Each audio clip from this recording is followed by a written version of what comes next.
मैं जयकृष्ण गोस्वामी एक पंडित और एक लड़की की कहानी सुनाने जा रहा हूँ। एक पंडित काशी से पढ़ करके आ रहे थे, तो बेचारे काशी से तो पैदल आ रहे थे। पैदल आते आते बहुत परेशान हो गए।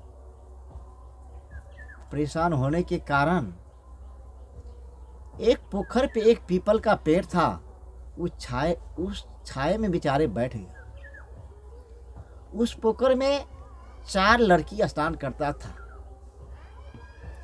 एक वजीर की लड़की, एक बीरबल की लड़की, एक दवान की लड़की, एक राजा की लड़की। चारों लड़की स्नान कर रहा था। चारों लड़की जवान, देखने में खूबसूरत, दिव्य के समान था। पंडित बोलता है,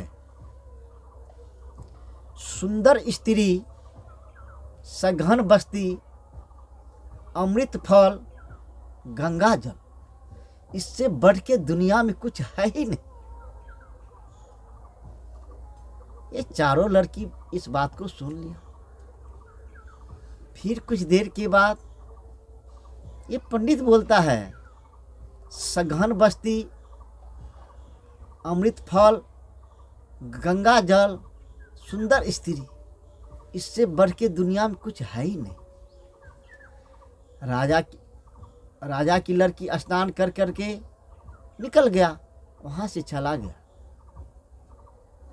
फिर पंडित बोलता है, सुंदर स्त्री, सघन बस्ती, अमृत फल, गंगा जल, इससे बढ़ के दुनिया में कुछ है ही नहीं।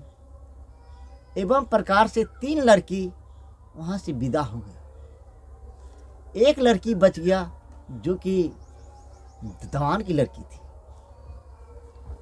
वो लड़की जब जाने लगा तो फिर ये पंडित बोलता है, सुंदर स्त्री, सघन बस्ती, अमृत फल, गंगा जल, इससे बढ़ के दुनिया में कुछ है ही नहीं। वो दवान की लड़की बोलती है, ए मूर्ख पंडित, कहाँ से तुम पढ़ के आ रहे हो? हमारे जैसे मूर्ख तो इस दुनिया में कोई है ही नहीं। ये कह करके दवान की लड़की अपने घर चला गया। अब उसके पीछे पीछे ये पंडित भी दवान के यहाँ चला गया।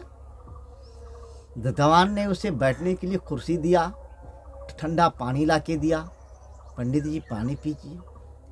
पंडित जी कुर्सी पे बैठा, पानी पिया, कुछ देर विश्राम किया।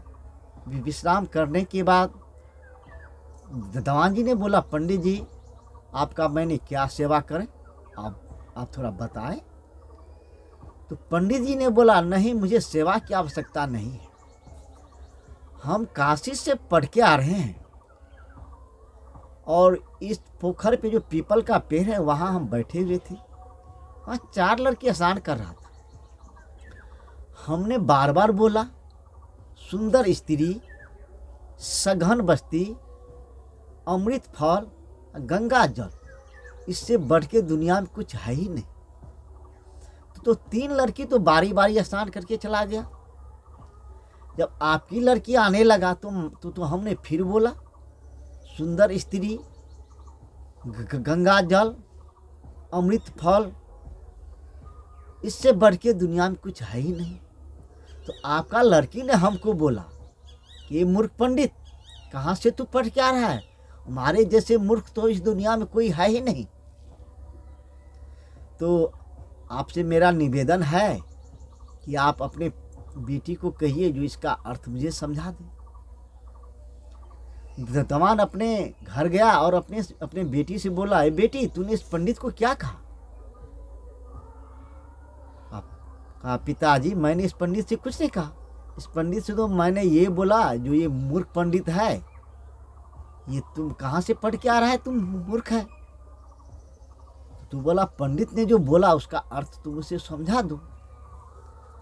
तो दवान की लड़की दरवाजे पे गया और बोला, ये पंडित जी, आपने जो बोले, उस सुंदर स्त्री, गंगा जल, सघन बस्ती, अमृत फल, गंगा जल, इससे बढ़ के दुनिया में कुछ है ही नहीं। भला इससे बढ़ के क्या हो सकता है? इससे बढ़ के है स्त्री कुरूप भी हो, लेकिन स्त्री पतिव्रता होना चाहिए। अमृत फल वो साल में एक बार होता है, वो फल नहीं, रंभा फल, क्योंकि केला 12 मास होता है।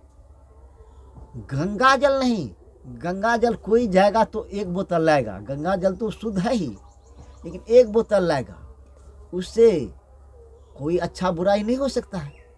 लेकिन इंद्र का जल, अगर इंद्र का वर्षा हो जाए तो सारा गांव खुशहाली खुशहाली हो जाएगा। बोला ठीक है।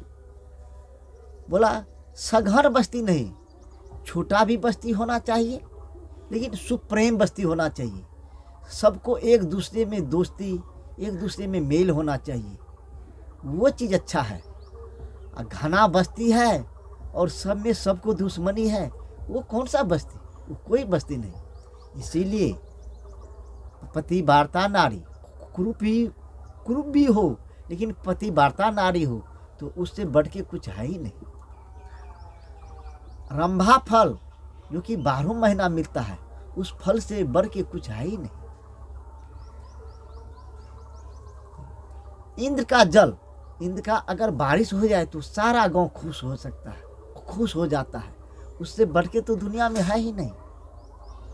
छोटा भी बस्ती है और सबको एक दूसरे से प्रेम है तो उस बस्ती से कुछ है ही नहीं। इसीलिए कहा गया है पतिव्रता नारी, इंद्र का जल, रंभा फल, सुप्रेम बस्ती, इससे बढ़ के कुछ है ही नहीं। ये मूर्ख पंडित, तुम फिर से काशी को पढ़ने के लिए चले जाओ, हमारे जैसा मूर्ख इस दुनिया में है ही नहीं।